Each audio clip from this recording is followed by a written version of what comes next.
Okey, saya tak pernah rasa menyesal sebelum ni. Saya rasa macam okey je. Okey.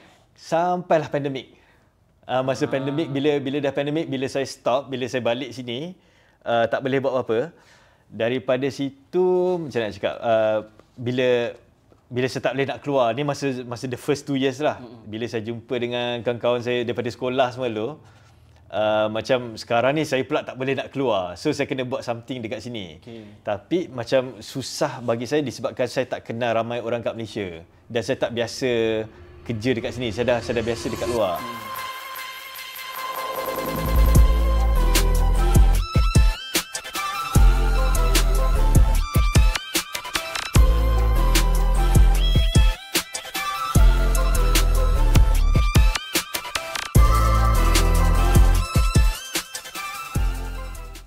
Assalamualaikum warahmatullahi wabarakatuh. Bersama dengan saya Ustaz Sai dalam Kopi Dulu Podcast.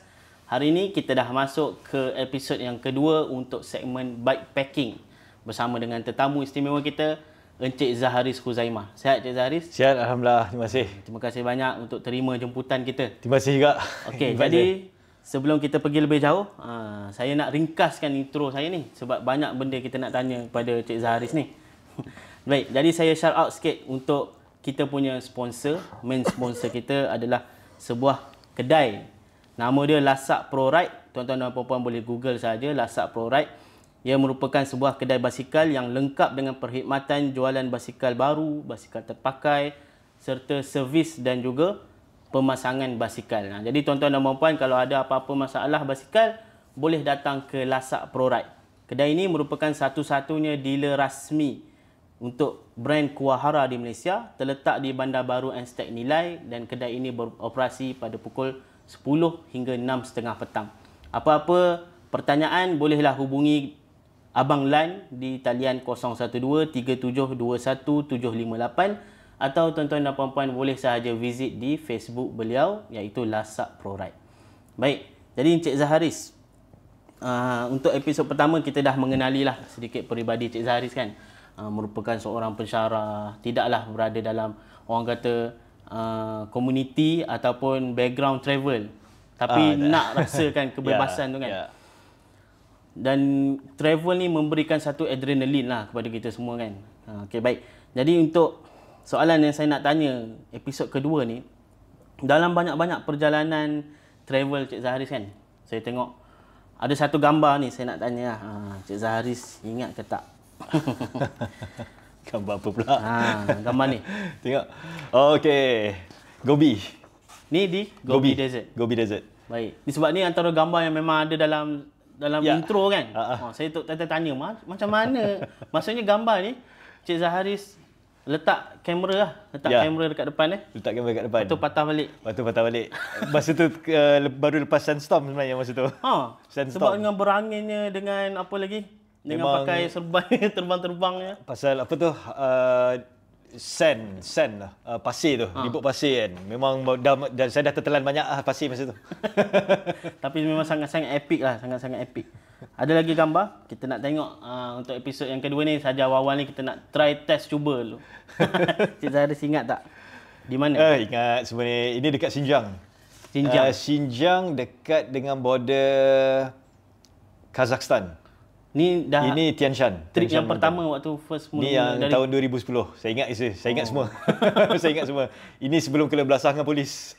Yang kata saya ada baca di blog di website kan yang Hijing. Marah polis tu suruh halau pergi ke bandar seterusnya. Hari yang tu ke hari selepas tu saya ingat. Tapi sebelum kena pukul lah. Kena pukul. Tapi saya tak cerita dia lain sikit dengan dalam blog disebabkan tapi benda tu dah lama, so saya bolehlah cerita sekarang. Pasal saya pernah kena pukul dengan group of police.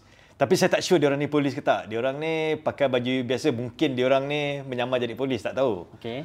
And then diorang nak duit semua lah. So saya tak kasih, saya berkeras. So lala jadi lawak lah. Waktu tu Cik Zaharis ada seorang lagi kawan kan? Pascal. Pascal dia orang Netherlands. Tapi dia dekat dalam hostel masa tu. Jadi dia pun kena halau keluar juga. Lepas dia tak kena halau. Kita orang kena halau. Sebelum tu kena halau dulu. Okay. Lepas tu kita orang pergi satu tempat tu nama dia Hijing. Dekat Hejing, saya jalan seorang. Tak ada benda lah, basikal semua dekat hostel lah. Okay. Kena belasah dengan group of police. Tapi dalam blog saya tak tulis disebabkan mula saya tulis, saya dah post. Dalam masa beberapa jam, China punya polis dia contact balik. Dia try hack. Pasal masa tu Google hantar email kat saya beberapa kali kena hack dengan Beijing dengan Urumqi. Menarik. Terus saya delete the post. pasal saya masih dekat China, tapi benda tu dah lama berlalu lah. Yalah, benda-benda kan sensitif lah bagi pihak negara China ke sendiri kan. Okey. Yang ini antara yang epic jugalah saya tengok. Slovenia, Perichnik Fall. Dia ni masa winter. Dia waterfall tapi dia beku. Memang very nice. Tapi ada orang ice climbing sebab kat sini. Ya. Ya. Wah. Ya. Sangat-sangat menarik. Nanti kita akan insert lah gambar kan untuk nampak lebih jelas. Dan saya nampak macam Cik Zaharis berada di bawah ni lah. Betul? Di bawah. Saya dekat situ yang baju merah. Tak nampak dalam frame. Okey. Saya tengah fly drone. Nampak macam awan-awan tau. Awan-awan beku kan. Kita nampak. Memang cantik lah. Memang cantik. Perichnik Fall di Slovenia. Menarik. Yang ini saya rasa antara yang awal-awal trip. Vietnam. Ni dekat Sapa. Sapa tu dekat north. Dekat tak jauh daripada border China. Ni awal-awal ke ataupun ni awal-awal. Awal-awal lah. Awal-awal. Masa ni tak kayuh lah. Masa ni saya memang pergi backpack. Yang try macam satu bulan setengah macam tu. Okey. Vietnam. Ya. Baik, menarik. Yang ini di kampung halaman. Betul. Ni tempat saya baru balik daripada ni beberapa hari lepas, minggu lepas saya kat sini. Nama tempat ni Songkul Lake. Kul tu dalam Kyrgyz bermaksud tasik. Song tu yang terakhir, tasik yang terakhir. Tasik yang terakhir. The last dah ya. Okay. Itu yang kalau tajuk dalam buku perjalanan apa Kyrgyzstan perjalanan yang terakhir ke apa? Pengalaman. Ya, betul. Masa saya punya trip tu ini the last Kyrgyz tu saya punya last stop lah. So gambar-gambar ni tuan-tuan dan puan boleh didapati di buku Cik Zaharis. Nanti untuk buku ni sambil-sambil lah kita promote kan buku Cik Zaharis kan. Untuk buku ni tuan-tuan dan puan harga retail dia adalah RM62. RM62. Pengalaman-pengalaman yang baru sikit-sikit je saya tunjuk gambar tadi tu. Sebenarnya lebih banyak lagi pengalaman yang tulisan beliau tulis, Cik Zaharis tulis dalam ni boleh didapati dengan harga promosi untuk Kopi Dulu Podcast ni RM52 sahaja. So sangat-sangat berbaloi, RM10 diskaun untuk tuan-tuan dan puan-puan. InsyaAllah tak rugi untuk dapatkan. Nanti kita akan masukkan link dan juga promo code untuk tuan-tuan dan puan-puan beli. Okey, Cik Zaharis. Ada lagi? Yang ni saya tengok dokumentari ni sikit. Cik Zaharis kenal tak nama ni? Ingat lagi? Jody. Jody. Saya jumpa dia dekat Nepal. Dia ni kira aktivis lah. Ya, dia ni Australian tapi dia lahir dekat Netherlands. Sampai sekarang dia still aktivis. Dia memang banyak bantu mangsa-mangsa yang kena earthquake semua ni dekat Nepal. Nepal ni memang selalu kena gempa bumi. Tak selalu sangat tapi masa yang kena tu 2016 masa tu. 2014 masa tu. 2014. Masa tu memang teruk lah dia ni. Time tu lah. Tapi masa saya kat situ 2016, masa tu memang kampung tu semua dia orang baru nak build balik. So dia ni datang dan dia banyak menolong orang-orang lokal lah dekat situ. Jadi Cik Zaharis bukan sahaja travel. Bila saya tengok ni kan the Nepal Help Appeal macam tu kan. So dan Cik Zaharis tolong untuk shoot untuk dokumentari kan. Saya memang shoot video untuk diorang lah masa tu. Pasal masa tu pula saya memang dekat Nepal dan masa tu pula free lah. Saya tengah free. Saya baru turun daripada Everest. Masa tu saya dah habis explore dekat belah gunung. So saya dekat situ tengah tak ada apa nak buat. Dia pun saya pula memang travel tak ada time limit kan. Dia ajak Zaharis jom ikut pergi kampung tu. Nama kampung tu Shishagat. So saya cakap okey jom. Pergi sekali lah. So tinggal basikal dekat Kathmandu, ikutlah diorang ni semua, grup-grup ni. So ini antara benda-benda yang kita boleh kata give back to the community lah. Betul. Kan. Benda-benda yang kita dan itu adalah satu lagi peluang untuk saya macam berkenalan dengan orang-orang luar, dengan orang-orang lokal, dengan orang international semualah. Diorang ni contact sekarang ni? Sampai hari ni baru hari tu dia wish punya birthday semua. Macam biasa. Still. Okay. Last one. Okay. Ini saya tengok ni dalam YouTube ni. Sweden. Dekat rumah saya punya kawan. Katrina Fredrik. Fredrik. Sampai sekarang still. Sampai sekarang Sampai. Dan duduk lama kan Cik Zahari? Saya duduk lama dengan diorang. Diorang memang suruh saya duduk lama. Masa tu pula saya order barang daripada US. Guna address diorang. So agak lama juga masa nak sampai. So duduk je. Dan waktu tu pergi ski, kita orang pergi macam-macam lah. Dengan family mereka, dengan family anak-anak mereka kan.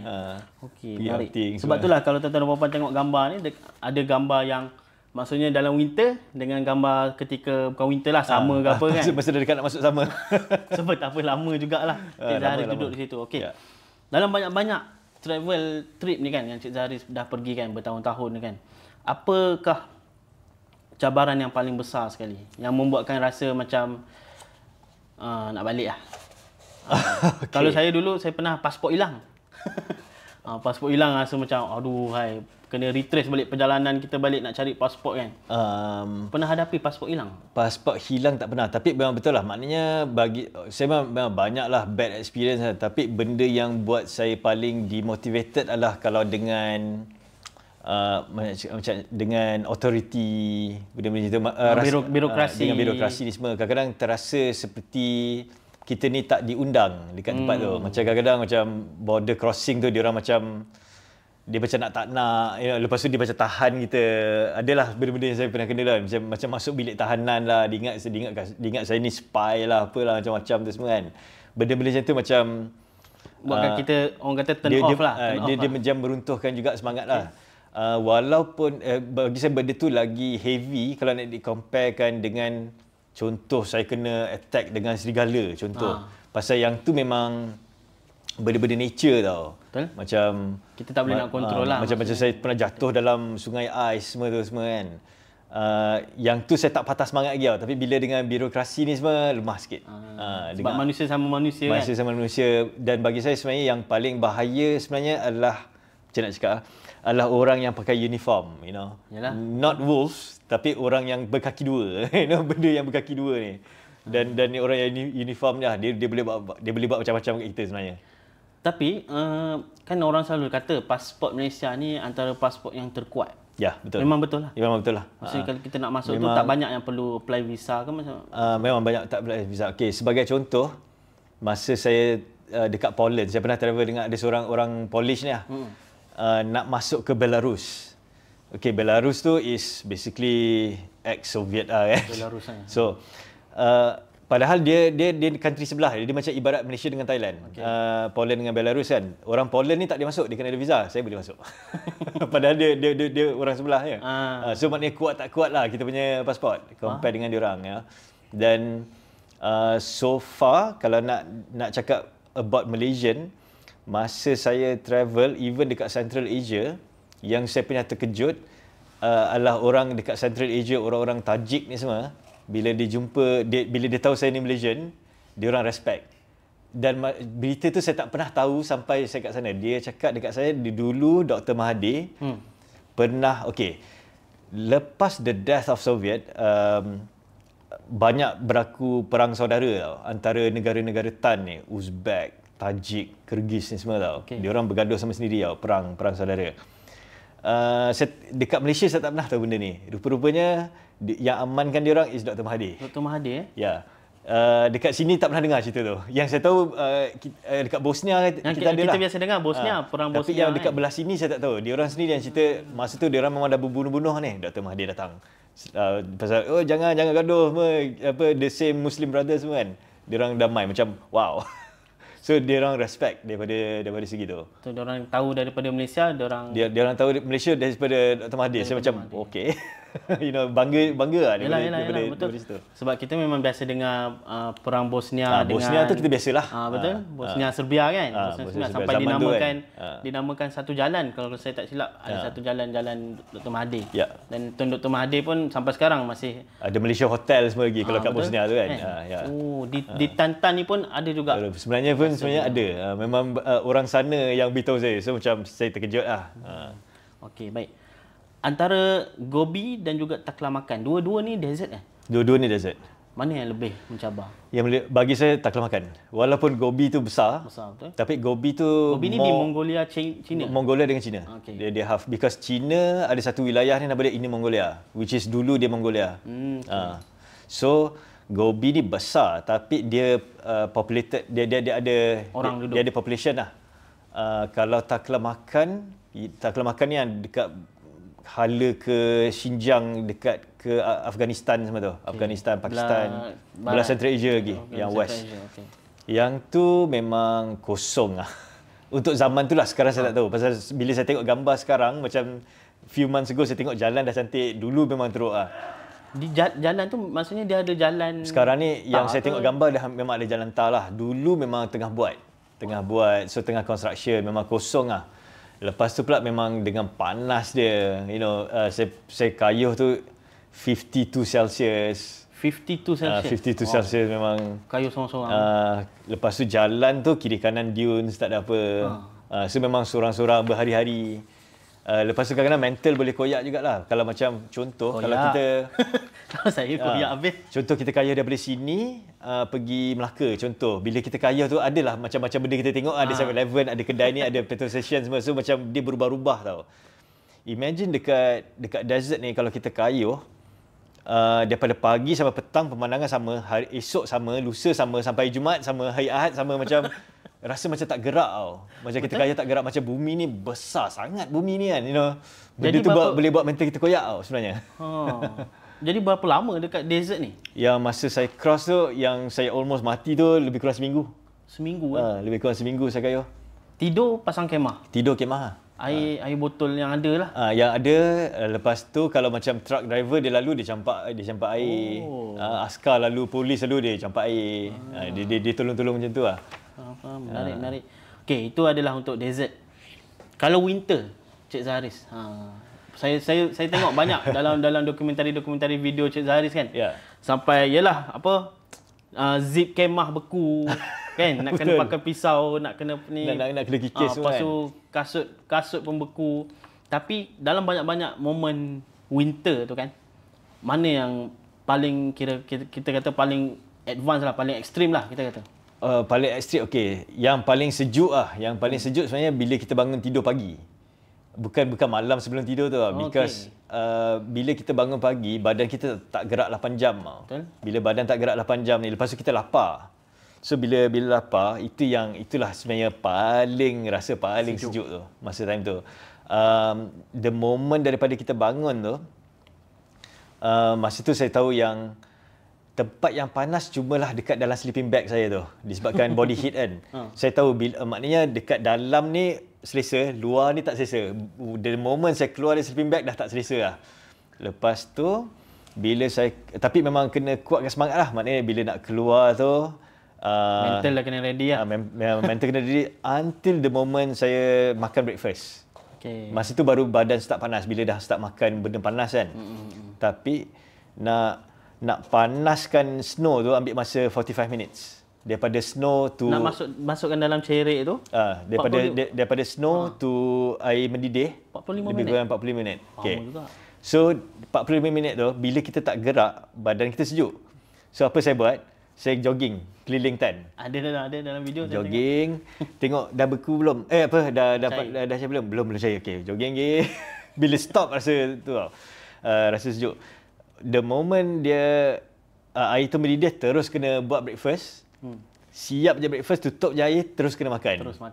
Lepas macam air kopi tu, air kopi panas tu, kalau kita tak minum 2-3 minit, lepas tu dia jadi ais, memang jadi beku, dia jadi ais kopi. Dia jadi ais blended coffee, So kita kena minum cepat-cepat. So semua kena laju. Tapi the moment bila kita dah consume benda panas, badan kita dah start panas, dah start selesa.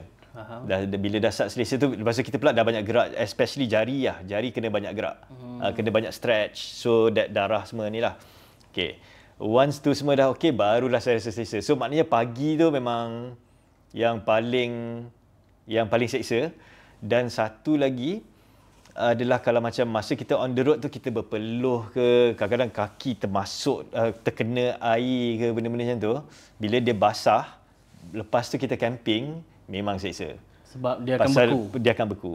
Peluh tu beku. Beku, jadi sejuk. bila saya pakai balaclava tu, bila saya bernafas dalam tu, nafas tu boleh jadi beku. So bila nak keluarkan balaclava tu dah tak boleh pasal dia dah keras. Dia dah ais. Lepas tu kena jaga telinga, kena sentiasa tutup. Kalau expose boleh macam biskut lah, kita boleh koyak terus. Yang ni betul hidung memang boleh. ni semua kena tutup ni. Hidung ni kalau boleh jangan ada hingus ke apa lah. Dia beku, nak bernafas pun tak boleh. Ini semua boleh, dia kena jaga-jaga betul lah. Memang jadi mayat beku lah orang kata. Betul. Kalau terkujur kat tepi jalan tu. Ya. So memang masa saya dekat, so dia tu di mana yang ekstrim tu? Yang dekat Arctic. Dekat Arctic. Pasal saya paling lama dekat Arctic lah. Masa dekat Kyrgyz pun sejuk. Because Kyrgyz pun dia sama sejuk dengan Arctic sebenarnya. Okay. Walaupun dia bawah, latitude dia bawah, tapi dia high altitude. Okay. Dia tinggi. Macam faham. Macam Arctic ni dia dekat dengan laut. Tapi dia lowland. Tapi dia dah kat utara, dah sejuk lah. Tapi dia atas, dia jauh atas Arctic Circle. Tapi macam Kyrgyz ni dia still bawah. Tapi dia tanah tinggi. Tapi dia tanah tinggi. So dia pun sama sejuk. So memang dua-dua tu memang kena jaga-jaga lah. Menarik. Okay. Extreme hot pula lain dia punya tu. Macam extreme hot ni pula masa kalau macam rasa nak mati tu pasal apa tau? Pasal dia bila kita terlalu panas tu boleh kena heat stroke. Tiba-tiba saya terasa macam nak tumbang tak pasal. Rasa macam tiba-tiba jadi gelap. Pemandangan jadi gelap macam, apa hal ni? Saya cepat-cepat pergi duduk. Duduk bahaya. Okey, baik. Jadi kiranya Cik Zaharis, kalau orang nak travel winter lah kan. Travel winter lebih banyak persediaan yang dia perlu sediakan. Barang-barang tu, clothing lah. Barang-barang tu. Dia sebenarnya kalau nak travel, apa macam mana? Mahal ke harga? Barang. Baju-baju, kasut. Sebenarnya tak mahal, tapi jangan beli kat sini. Okey, disebabkan apa tau? Pasal Malaysia ni negara panas. Bila diorang jual barang winter kat sini, maknanya target market dia adalah travelers. So kalau orang yang nak pergi ke Sweden, confirm lah orang kaya kalau dekat Malaysia ni. So barang-barang tu semua memang barang-barang mahal lah. Faham. Tapi kalau dekat sana, dah memang orang sana dah memang, maknanya kita beli dekat kedai tepi jalan, kat pasar pun memang dah ada. Ke apa, benda second hand benda second hand, maknanya benda-benda murah je sebenarnya. Pasal kalau barang winter tu mahal, macam mana orang miskin dekat Kyrgyzstan tu boleh pakai jaket kalau tak mati ada kan. Betul. So saya selalunya saya suka beli dekat negara dekat negara tempatan tu lah. Compare dengan sini mahal sangat. Sebab saya personally saya akan pergi ke China dalam minggu ni. Antara pergi ke Yunan dan juga Jade Dragon Snow Mountain, Shangri-La situ kan. Shangri-La. Situ laluan Cik Zahari dah lalu? Yang tu saya lalu tapi bukan dengan basikal. Okey. Saya basikal atas sikit dekat Chengdu, atas lagi. Yang itu sejuk tak? Kawasan Shangri-La, Kunming apa sejuk, lagi? Sejuk lah pasal situ. dia highland tapi sekarang ni still summer. Sekarang ni the end of summer. Still okey lagi lah. Dia belum winter. Dia bila winter tu. Faham. Nak beli kat sana je sebenarnya. Beli kat sana, boleh beli kat sana. Beli kat sana je. Okay. Dia tak sejuk sangat lah sekarang ni. So saya tutup dengan soalan yang terakhir Cik Zaharis untuk episod kita kali ini. Banyak sangat pengalaman-pengalaman yang tuan-tuan dan puan-puan dapat. Pengalaman winter, pengalaman summer yang paling panas, desert yang paling banyak. Dan semua tu ada tertulis dekat buku Cik Zaharis. Tuan-tuan boleh dapatkan di link di bawah. Akhir sekali, ada tak pernah terlintas rasa menyesal? Tinggalkan sistem ni lah. Ada. Ada juga? Ada juga. Okey, saya tak pernah rasa menyesal sebelum ni. Saya rasa macam okey je. Okey. Sampailah pandemik. Masa pandemik, bila dah pandemik, bila saya stop, bila saya balik sini, tak boleh buat apa-apa. Daripada situ, macam nak cakap, bila saya tak boleh nak keluar, ni masa the first 2 years lah. Bila saya jumpa dengan kawan-kawan saya daripada sekolah semua tu, macam sekarang ni saya pula tak boleh nak keluar. So saya kena buat something dekat sini. Tapi macam susah bagi saya disebabkan saya tak kenal ramai orang kat Malaysia. Dan saya tak biasa kerja dekat sini. Saya dah biasa dekat luar. And then lepas tu pula saya macam kena start balik from zero. Maknanya macam ibarat saya ni macam fresh grad. Faham, betul. Bila saya bandingkan kawan-kawan saya daripada sekolah tu, dia orang dah jadi CEO ni lah, dah ada 3 kereta, dah ada tanah, dah ada macam-macam. Masa tu saya macam terfikir macam, oops, apa saya buat dekat dalam hidup saya selama ni? Rasa macam tu. Disebabkan pada masa tu saya start bandingkan diri saya dengan dia orang. Faham. Bagi saya sebenarnya dalam hidup ni kita tak payah bandingkan dengan orang, tapi masa tu memang automatik saya terbanding dengan diri saya dengan dia orang. Saya rasa macam saya dah ketinggalan 20 tahun di belakang. Akan terlintas lah perasaan pemikiran yang macam tu lah. Tapi sebenarnya bila okey, yang itu waktu kita nampak lah, waktu betul. Tu, ya. Sebab saya pun personally, nanti saya nak masuk ke episod ketiga, nanti kita akan tanya lebih detail dari segi keluarga apa semua kan. Tapi bila dah fikir 2-3 kali, maksudnya dah sekarang ni, adakah rasa kalau diberi pilihan balik untuk kembali ke 2010 kan, adakah Cik Zaharis akan kekal sebagai bina karier di Malaysia ataupun masih tetap akan memilih untuk travel? Nomad. Nomad juga. Nomadic. Of course. Itulah kepuasan kan. Betul, ya. Okey. Baik, itu kita tutup dengan keputusan ataupun jawapan daripada Cik Zaharis sendiri. Baik, tuan-tuan dan puan-puan, sebelum kita habis, saya nak shout out lagi sekali untuk sponsor kita. Tuan-tuan dan puan-puan boleh dapatkan di kedai Lasak Pro Ride yang terletak di Bandar Baru Anstek Nilai. Kedai ini menyediakan pelbagai produk basikal baru, basikal terpakai dan juga servis-servis ataupun repair basikal serta permasangan basikal. Apa-apa untuk hubungi, boleh hubungi di nombor 012-3721-758 Abang Lan, ataupun tuan-tuan dan puan-puan hanya pergi ke Facebook Lasak Pro Ride. Di situ boleh dapatkan segala info yang ada. Terima kasih banyak kerana bersama dengan kami dalam Kopi Dulu episod yang kedua bagi segmen bikepacking. Kita jumpa lagi dalam episod yang seterusnya. Terima kasih Cik Zaharis. Terima kasih.